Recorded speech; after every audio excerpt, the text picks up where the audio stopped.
Ayubowan, welcome to Asai Rasai. In this video, I'm going to show you how to preserve jam or chutney at home, and I'll be making some mango chutney pretty soon. But before that, here are some things that you'll need.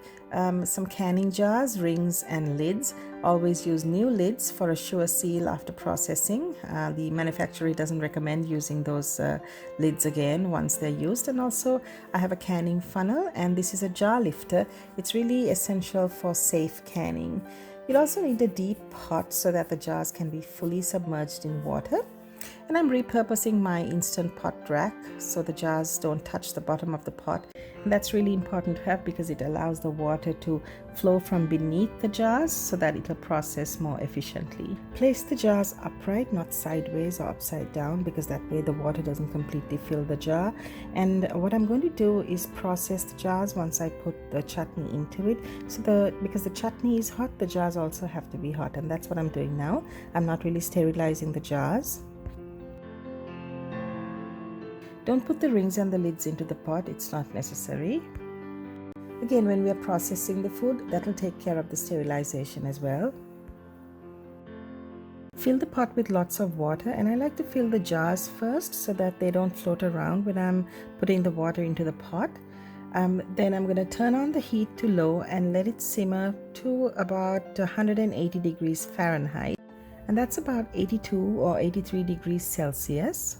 The water level should be about 1 to 2 inches above the level of the jars, so they need to be completely submerged. So while the jars are simmering and coming to that 180 degree temperature, I'm going to start making the chutney. Now, I'm not showing the detailed recipe on this video because I have a separate mango chutney video uploaded. Check that out, and I'll put the link also at the end of this video and below in the description box. So I'm just showing the method here because the chutney has to be hot when it goes into the hot jar. So just a bunch of spices and some salt and some water will get this cooking, and then I'll add the vinegar and the chutney will be ready after it cooks down. So I added a little bit of brown sugar, but anytime during the process of making mango chutney, you can adjust the sweetness to your liking, but always start with less sugar and then build up from there. And this is going to cook until all the liquid has evaporated and the mango becomes soft and mushy. So if you are trying to make a large batch, make sure you have double the amount of mango because it cooks down to about half the quantity. Now the jars are ready and the mango chutney is ready at the same time. So you'll also need a bubble remover tool or a skewer. I'll show you how to use it in just a minute. Remove the jars from the hot water carefully and place them upside down on a paper towel or any towel or some kind of cloth, as long as it's not directly on a cold surface, because the cold surface can crack the hot jar. The jars are going to be placed upside down only to drain off that excess water and for no other reason. So the chutney can meanwhile stay on the stove top for about 5 or 10 minutes. Now we can fill the jars with the chutney. And this is when the canning funnel becomes really handy. It won't mess up the mouth of the jar with all that food. So it's safer this way. Don't fill up the jar too much. You need about 1/4 inch between the surface of the food and the lid of the jar, and that's called the head space, and that's important to get that vacuum seal. If there's not enough space, you won't get a good seal. This is where the skewer comes in handy. You would need to go along the edge of the jar like this, along the walls of the jar, and make sure that any bubbles or air pockets are broken up. And then you place the lid and screw the jar ring only until the fingertips feel that initial resistance. Don't go to force it and don't tighten it too much. As soon as you fill the jars and put the lids on, put them back in the hot water.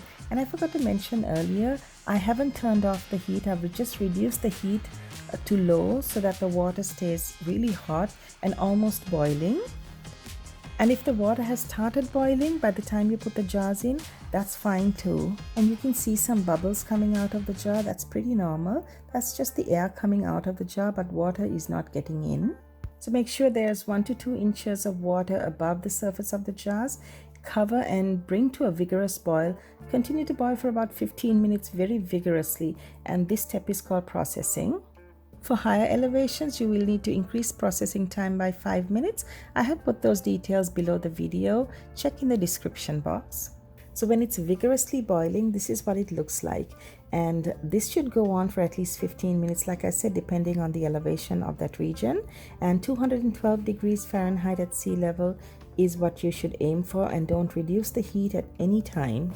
It's very important that you don't open the lid of the pan to check or move the jars while this is processing. So now 15 minutes is up. I will let the contents settle for about 5 minutes in an open pan, and then we take the jars out. Now the jars are going to be really hot again, so don't place them on a cold countertop. Always use a paper towel or a cloth, and keep them away from a cold draft. Like if you have a window nearby, make sure that it's closed and there's no cold air beating onto the jars, because that cold air can crack the jars. And when you take them out, don't turn them upside down or tilt or shake them or touch them or try to open them for 24 hours. And as the jars cool, you might hear a pop sound. Don't panic and try to open the jars. It just tells you that it's got a really good seal. So that's what we need.